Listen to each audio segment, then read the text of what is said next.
ઘરની વાત ઘરમાં રખાય, બાકી છે ને એકતાની જે મજા છે ને એની વાત આખી જુદી છે.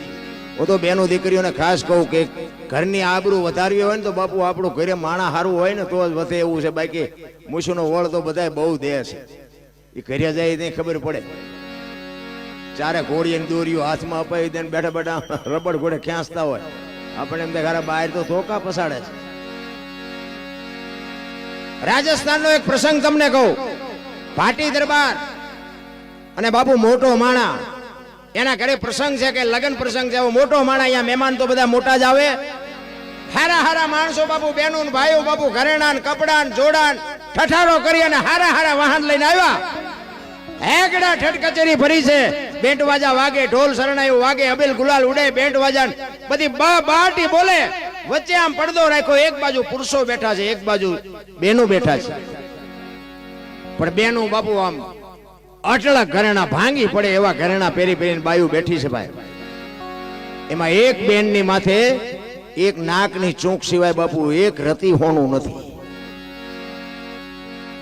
એકાબીજી બેનો બાપુ વાતો કરે છે કે ઓલી બેન હમું જો કાંઈ છે આ શું કામ ભૂંડા લાગવા હાટું અહીંયા આવ્યા છે. કારણ કે મને તમને થોડુંક આપ્યું હોય ને એટલે આપણે ઠેકડા ભરી, અમારી પાસે કંઈક છે. ઘણા નથી હોતો કુટુંબનો કંઈક પાવર હોય, કંઈક પૈસાનો પાવર હોય, કંઈક સારા વાહન હોય તેનો પાવર હોય, કોકને થોડું સાંભળવું આપ્યું તેનો પાવર હોય.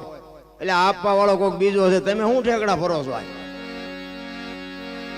બેન ને ઘરેણા વગરની બેન બેઠી અને બીજી બેન કહે છે કે બેન કેમ તમે કાંઈ નથી પહેર્યું, કાંઈ નો રહેવા દીધું?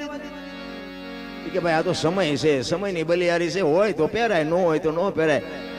એકાબીજી બેનું દાંત કાઢે છે કે આમને શરમે નહીં આવતી હોય, એક પાવલી ભાર હોનું નથી ને આવડા મોટા ઘરે મહેમાન થઈને આવ્યા છે, આમને શરમ ન આવે?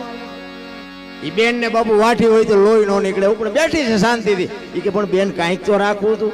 એ કે રાખવું હતું ઘણું પણ ન હર્યું. અને એકડા ઠઠ કચેરી ભરી હતી, એમાં બાપુ એક દરબાર આવ્યા. અને દરબાર આવ્યા ને આખો ડાયરો ઉભો થઈ ગયો. આવો આવો આવો દરબાર, આવો આવો બાપુ આવો.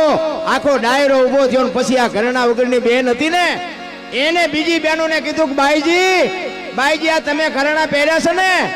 એ ઘરેણા ભલે મારા ન હોય પણ અત્યારે જે આવ્યું ને મારું ઘરેણું છે બાપુ. આ રોટલા દુનિયાને ખવડાવવામાં અમારા ઘરેણા વૈયા ગયા છે. મારા બાપની આબરૂ મોટી છે, મારા ધણીની આબરૂ મોટી છે. રોડના કાંઠે મારું ઘર છે. અડધી રાતે 5 મહેમાન આવે, એ તો ઘરેણા કેમ થાય ને કેમ રહે ને? આ તમારા ઘરેણા આમાં આવ્યા છે, કેમ કોઈ હામુય ન જોયું? હું તો બહેનોને કહું બાપુ બહાર જો મોટી મોટી કરતા હોય ને, ઘરે જો માણા સારું હોય તો બાપુ વાતું કરાય, ને કે કાંઈ થતું નથી.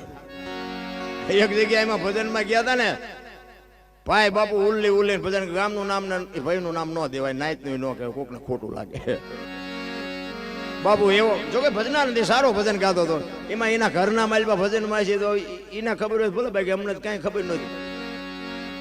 અને બાપુ આવી અને ચાલુ ભજનમાં કીધું એ કે વાડિયા તારા બાપ ઢોરા ગીર્યા છે. ભજનનો દીકરો ત્યાં વગરનો વાડિયા જાણે છોકરા ભૂખ્યા રહે છે બાપુ. આટલી મેદની હોય અને મારું બૈરું આમાંથી મને ઊભું કરે. આ માણા હોય તો શું, ન હોય તો શું? ભલા મને આ કે પતિ પત્ની કહેવાય?